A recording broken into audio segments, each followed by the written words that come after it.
Danny Huberman with G3, and we're here at Tile Mounted Sports to talk about G3, which stands for Genuine Guide Gear.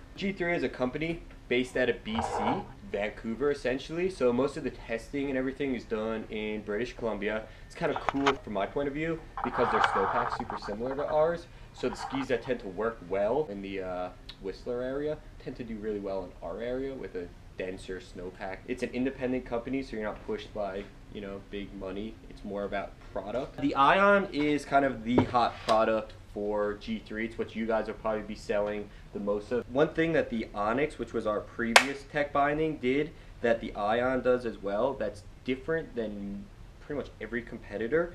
Most competitors, their highest point of retention is right here. So when you get jarred by hitting a bump or something, you're pretty much more likely to false release, which is why a lot of people ski the competitors' bindings with their toes locked out so they can't release. G3, the way our bindings work is it's actually the highest retention before it's open. So it's not elasticity, but it basically works as elasticity in that if you hit a bump, you have a lot higher chance to stay in the binding because of, instead of the highest retention being right in the pin contact, it's actually right before it opens. So you have a higher chance to stay in, less false releases, meaning it dins truer and you don't have to ski with your toe locked out, risking injury. Of course, you still can.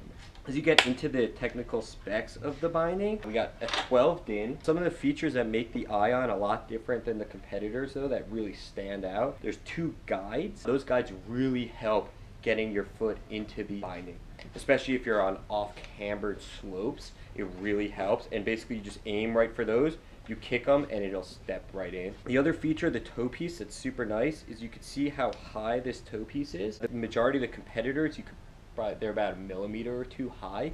You can't get your finger in. This can actually fit a ski pole tip inside it. So what happens in our snowpack is this gets clogged up with snow, and after you get to the top and you're trying to click back in, there's snow buildup under here, and it's really one of the major issues in most tech bindings in our area especially. So G3 added this big space that you could clear the snow out really easily. As you go into ski mode, the guides drop and get out of your way, and then you lock it out to go into hike. These 2 little holes here are actually so you could put a ski crampon. The Ion ski crampon fits right in there, so you don't have to drill into the ski. All the screws are mounted through metal. So this plastic's more of just a spacer, but it's all metal on metal. And it is a unique hole pattern, so this won't fit with a Dynafit hole pattern. As you get into the heel piece, most competitors, they spin one way or another. You can spin this either direction. It doesn't go 360 degrees. You spin it to one way, and then you spin it back to center that way.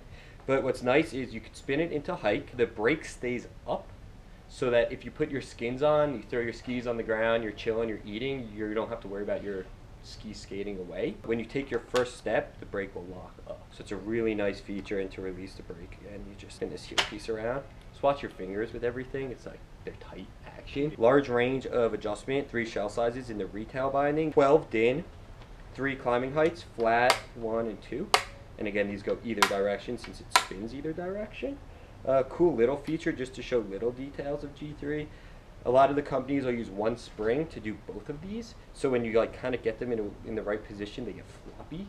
G3 actually went ahead and did 2 springs. So you actually have individual springs, so they'll stay tight.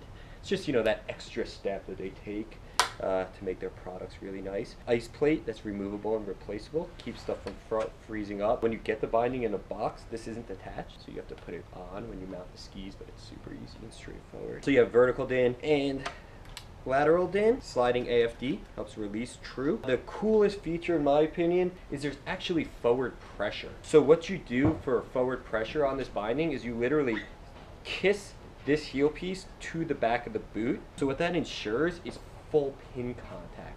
So with this, as the ski flexes, the binding will actually move with your boot like an Alpine binding does, which keeps full pin contact.